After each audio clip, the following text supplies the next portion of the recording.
Hoje é um dia muito especial. Eu quero lhe cumprimentar com a graça e a paz de Deus nosso Pai, de nosso Senhor e Salvador Jesus Cristo.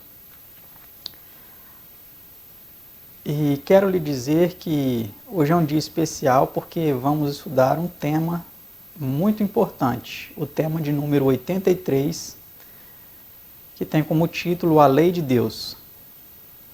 É um tema longo, composto por 36 perguntas e respostas, mas é um tema muito importante. Se não conseguirmos, com certeza não conseguiremos realizá-lo em apenas um único vídeo de mais ou menos 20 minutos, nós realizaremos esse estudo em 2 ou 3 vídeos. Vamos tentar fazer em 2, com 18 perguntas em cada vídeo,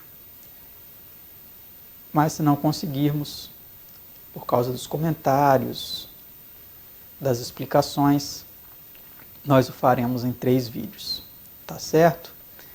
Eu quero convidar você agora para se ajoelhar juntamente comigo em sinal de reverência, em atitude de adoração diante de nosso Deus, para nós elevarmos a Ele uma prece. Vamos orar?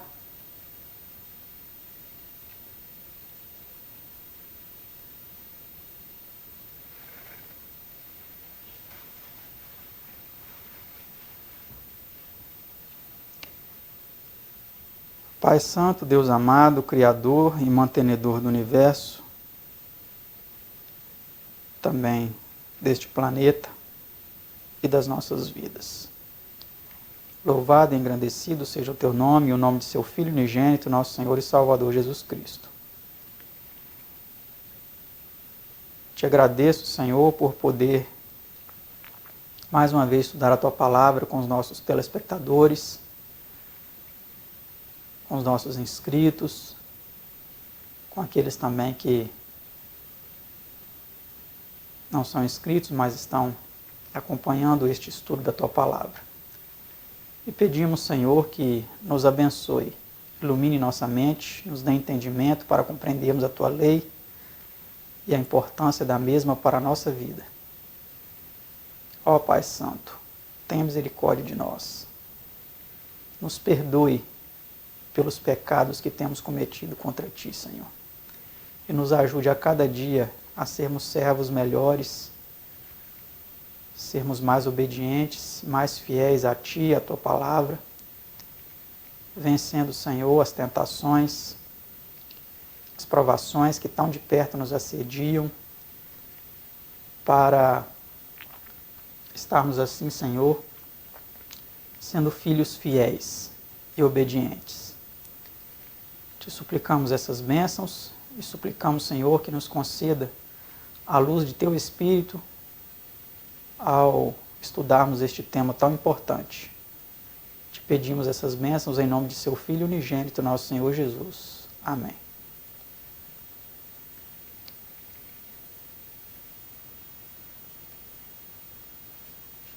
Esse monumento que você viu, a Lei de Deus, fica em Vitória, no Espírito Santo. É uma foto que eu peguei na internet para ilustrar aí a capa de nosso estudo número 83. Vamos então para a primeira pergunta.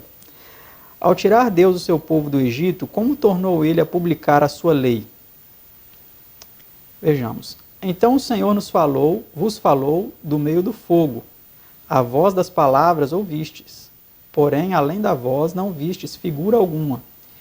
Então vos anunciou ele a sua aliança, que vos ordenou cumprir os 10 mandamentos, e os escreveu em 2 tábuas de pedra. Deuteronômio 4, 12 e 13. Ver também Neemias 9, 13 e 14. Vamos para a pergunta 2, então, agora. Onde estão registrados os 10 mandamentos? Vamos ver. Em Êxodo 22 a 17. Então, eu quero sugerir a você, se você não conhece os 10 mandamentos, ou se você quer dar mais uma revisada, lembrar melhor quais são esses mandamentos, sugerimos aí que você vá então a Êxodo 22 a 17. Próxima pergunta, pergunta 3. Quanto abrangem esses 10 mandamentos? Vamos ver. Teme a Deus e guarda os seus mandamentos, porque este é o dever de todo homem. Eclesiastes 12, 13. Então a abrangência dos mandamentos são para todos os homens. Não é para só uma classe de pessoas. Os mandamentos não são só para os judeus, como muitas pessoas acreditam. Lá em Eclesiastes 12, 13, é dito que é dever de todo homem obedecer esses mandamentos. Vamos para a pergunta 4. Que inspirada menção honrosa é feita à lei de Deus? Vamos ver. A lei do Senhor é perfeita e refrigera a alma. O testemunho do Senhor é fiel e dá sabedoria aos simples. Os preceitos do Senhor são retos e alegram o coração. O mandamento do Senhor é puro e ilumina os olhos. Salmos 19, 7 e 8. Então, nós vemos aí a honra, né, que é dada à lei de Deus. Ela é dita ser perfeita e ela refrigera a alma. Olha que palavras bonitas, né? O testemunho do Senhor é fiel e dá sabedoria aos simples. Eles também são retos. Todas essas palavras que foram usadas aí estão em negrito, né? Vou colocar aí novamente na tela para você ver, ó. Perfeita, está em itálico, melhor dizendo, né? Perfeita, fiel, os preceitos são retos, o mandamento do Senhor é puro. Tudo isso são qualidades da lei de Deus. Vamos para a pergunta 5. Que bênção, diz o salmista, acompanha a observância dos mandamentos de Deus? Também por eles é admoestado o teu servo, e em os guardar há grande recompensa. Salmo 19, verso 11. Então essa é a bênção que acompanha a obediência. Existe uma grande recompensa destinada àqueles que observam e obedecem esses mandamentos. Pergunta 6. Que expôs Cristo como sendo uma condição para entrar na vida? Vamos ver o que ele disse. Se queres, porém, entrar na vida, guarda os mandamentos. São Mateus 19, verso 17. Jesus disse isso para aquele jovem rico que chegou perguntando: bom mestre, o que farei para herdar a vida eterna? E aí ele disse, né? Por que me chamas bom? O único que é bom é Deus. Se queres, pois, entrar na vida, guarda os mandamentos. Então Jesus colocou como condição imprescindível para herdar a vida eterna a obediência aos mandamentos. E hoje existem muitos falsos ensinadores dizendo que não é necessário obedecer aos mandamentos, que nós somos salvos pela graça, mediante a fé, que não precisamos guardar lei nenhuma. Cuidado com isso. Pergunta 7. Pode o homem por si, sem o ajutório de Cristo, guardar a lei? Eu sou a videira, vós as varas. Quem está em mim e eu nele, esse dá muito fruto, porque sem mim nada podeis fazer. São João 15, verso 5. Ver também Romanos 7, 14 a 19. Como vimos aí, também precisamos salientar que o homem por si só, ele não tem condições de obedecer à lei de Deus. Sem Cristo, nada nós podemos fazer. Então, nós precisamos de Cristo em nossa vida, habitando em nossa vida, para que nós obedeçamos à lei de Deus. Pergunta 8. Que providência foi tomada para que pudéssemos guardar a lei de Deus? Porquanto que era impossível a lei, visto como estava enferma pela carne, Deus, enviando o seu Filho em semelhança da carne do pecado, pelo pecado condenou o pecado na carne, para que a justiça da lei se cumprisse em nós, que não andamos segundo a carne, mas segundo o Espírito. Romanos 8, 3 e 4. Então a providência que foi tomada por Deus para que nós pudéssemos obedecer a sua lei, é enviar o seu próprio Filho para ver este mundo, não simplesmente meramente, como muitos têm dito, para nos salvar, mas para primeiro obedecer a lei, nos deixar um exemplo de obediência aos mandamentos do seu Pai, para que assim pudesse também nos dar força e poder para obedecer a estes mesmos mandamentos que ele obedeceu. Pergunta 9. Qual é a natureza da lei de Deus? Porque bem sabemos que a lei é espiritual, mas eu sou carnal, vendido sob o pecado. Romanos 7, 14. Em seus comentários sobre o sexto e sétimo mandamentos, registrados em São Mateus 5, 21 a 28, Cristo demonstrou a natureza espiritual da lei, mostrando que ela tem que ver não somente com os atos exteriores, mas alcança também os pensamentos e intenções do coração. Ver também Hebreus 4:12. O 10º mandamento proíbe a cobiça, ou todo desejo ilícito, Romanos 7:7. A obediência a essa lei, pois, requer não somente a submissão exterior, mas o genuíno serviço de coração. Isso pode ser feito somente por uma alma regenerada. Nós vemos aí, meus amados, que a lei de Deus é espiritual. Paulo diz, né, eu sou carnal vendido sob o pecado. Mas isso não é desculpa para nós pecarmos, porque ele continua dizendo, né, exaltando a lei de Deus, falando que nós devemos obedecê-la, né? Nós veremos um pouco mais para frente. Pergunta 10. Que mais é dito da lei?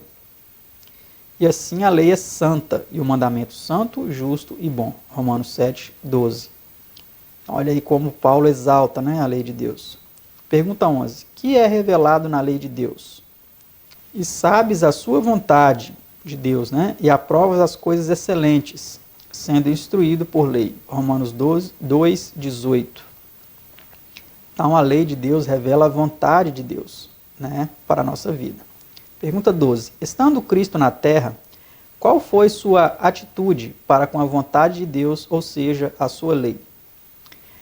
Então disse, eis aqui venho, no rolo do livro de mim está escrito, de Cristo, né? Deleito-me em fazer a tua vontade, ó Deus meu. Sim, a tua lei está dentro do meu coração. Salmo 40, 7 e 8. E ver Hebreus 10, 5 e 7, que é um texto aí de Hebreus que está confirmando que esse salmo aí está falando de Cristo, uma profecia relacionada a Cristo, né? Então Cristo, ele se deleitava em fazer a vontade de Deus, em obedecer os mandamentos de Deus. A lei de Deus estava dentro do coração dele, né? No seu interior. Pergunta 13. Quem disse ele entraria no reino do céu? Olha que importante essa pergunta. Quem Jesus disse que entraria no reino do céu? Vamos ver. Nem todo que me diz, Senhor, Senhor, entrará no reino dos céus, mas aquele que faz a vontade de meu Pai que está nos céus. São Mateus 7:21. Então, olha que importante. Nem todo que me diz, Senhor, Senhor, entrará no reino do céu. Aí Jesus diz, quem entraria no reino do céu? Mas aquele que faz a vontade de meu Pai que está nos céus. Então, para entrar no reino do céu, é importante fazer a vontade do Pai Celestial. Pergunta 14. Que disse ele dos que violassem um dos mandamentos de Deus ou assim ensinasse aos homens? Qualquer, pois, que violar um destes mandamentos, por menor que seja, e assim ensinar aos homens, será chamado o menor no reino dos céus. São Mateus 5:19, primeira parte. Então, olha, meus amados, que sério, que importante isso aqui. Não somente aqueles que violassem, que desobedecessem, mas também que ensinasse os homens. Então, se você está ensinando alguém que, olha, esse negócio de sábado aí, esse negócio de lei, não precisamos guardar a lei não. Cuidado com isso. Porque Jesus disse muito bem que aqueles que violassem um desses mandamentos, por menor que seja, e o do sábado é um dos maiores que existe, né? Imagine só. E assim ensinasse também para as outras pessoas. Não só desobedecessem eles mesmos, mas começasse agora a ensinar isso para os outros. Eles seriam chamados o menor no reino dos céus. Não que eles estariam no reino do céu como menores, mas lá no reino do céu eles seriam considerados o menor aqui na terra. Ou seja, aquele mais inferior a todos os seres humanos. Olha que sério isso, né? Pergunta 15. Quem disse ele, Jesus, né, seria chamado grande no reino? Vamos ver. Aquele, porém, que os cumprir e ensinar, será chamado grande no reino dos céus. São Mateus 5:19, última parte. Então, olha só que importante, né? Nós estamos aqui ensinando sobre a lei. Mas eu não posso ficar na demagogia. Se eu ensinar, mas eu não obedecer, eu não serei chamado maior no reino dos céus. Eu preciso também obedecer, além de ensinar. Assim como cada um de nós, né? Vamos para a próxima pergunta, pergunta 16. Como qualificou Cristo a justiça dos escribas e fariseus? Vamos ver a resposta. Porque vos digo que se a vossa justiça não exceder a dos escribas e fariseus, de modo nenhum entrareis no reino dos céus. São Mateus 5, verso 20. Então, olha que importante, né?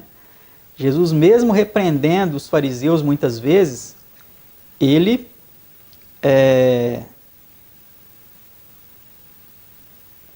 disse que nós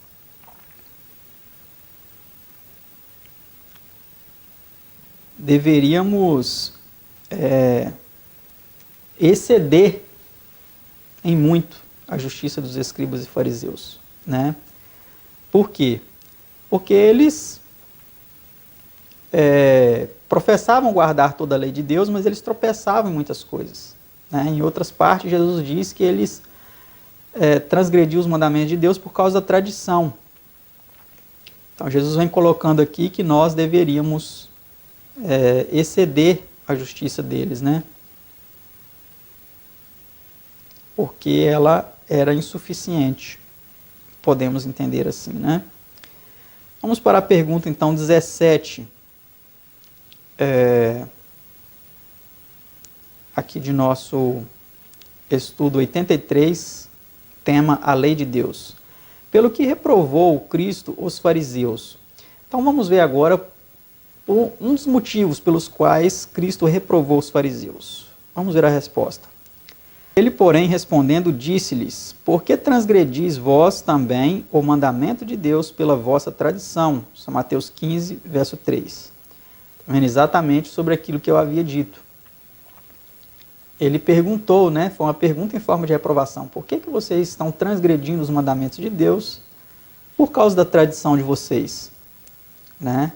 Então essa pergunta eu faço também a vocês que estão assistindo agora esse vídeo. Não sei se você... qual é a sua religião, quais são as suas crenças, mas a pergunta que eu te faço é a seguinte: por que você está transgredindo os mandamentos de Deus por causa da tradição? Tradição, para quem não sabe, é um costume que nós herdamos de nossos pais. São costumes que vão passando de geração por geração. E a gente começa a praticar aquelas coisas, começa a obedecer aquelas coisas, porque a gente aprendeu isso com os nossos antepassados, né? É chamado uma coisa tradicional. Ah, isso é tradição de família, isso é tradição aqui da nossa região, isso é tradição aqui da nossa cultura, da nossa religião. Cuidado com as tradições. Muitas pessoas estão guardando tradições, achando que estão fazendo a vontade de Deus.